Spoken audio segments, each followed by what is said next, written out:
Today I'm making a video about what psychiatric hospitals are really like, and especially about what people in there are like. There are a lot of misconceptions about what mental health patients are like, which is why a lot of people feel ashamed of their mental health problems, and as a result they choose suicide instead of getting help. My cousin killed himself. He never tried any treatments, he never told anybody anything. No one knew he was in trouble.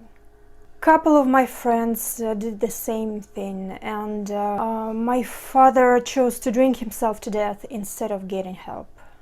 I think a lot of us know people who killed themselves without even trying to get some kind of treatment. The stigma is very much alive today. It did not go anywhere. And that's why I decided to tell what the reality is. If you want to know my whole story, I will put a link in the description. Anyway, the first time I got into a psych ward, I was 19.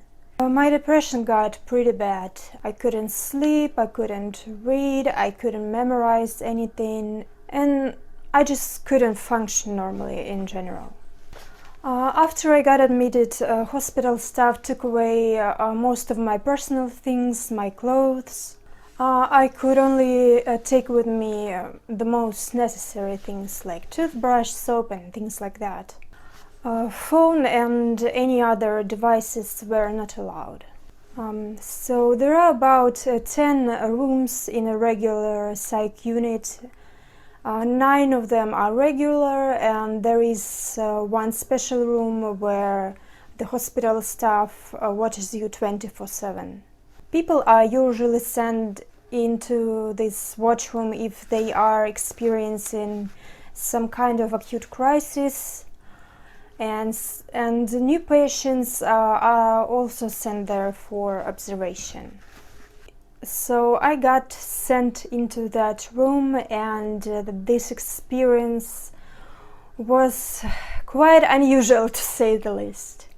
There was a girl in there who was so manic she couldn't stop singing. There was another girl who was so out of control she had to be tied to her bed by her arms and legs. The girl next to me was convinced that the elastic in my hair was the only thing that can connect her to outer space. So you get the pictures. It was pretty chaotic in there.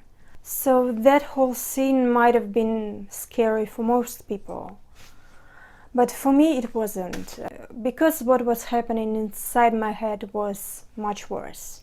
A couple of days later I was transferred into a regular room and got a lot more freedom, but still it was nothing like a regular hospital.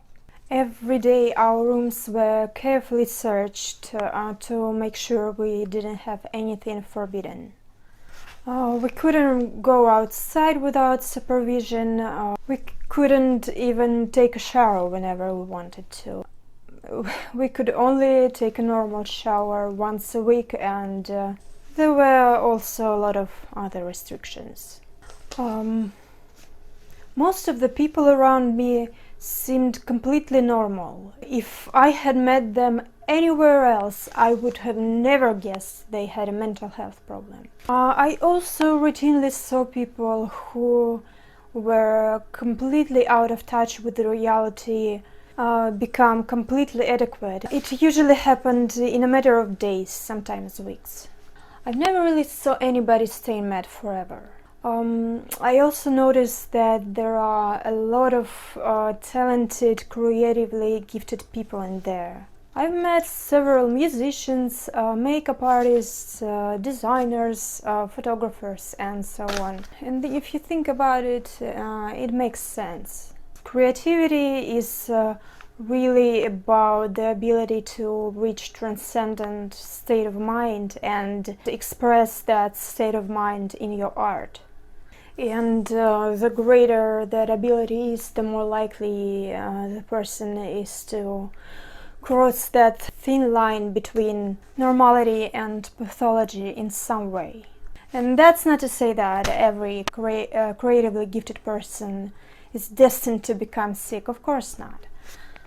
The most positive thing about my trips to psych ward was finding other patients who actually understood what I was going through. They didn't say ridiculous things like you're making this up, or you just need to get it together, or you just need to get married.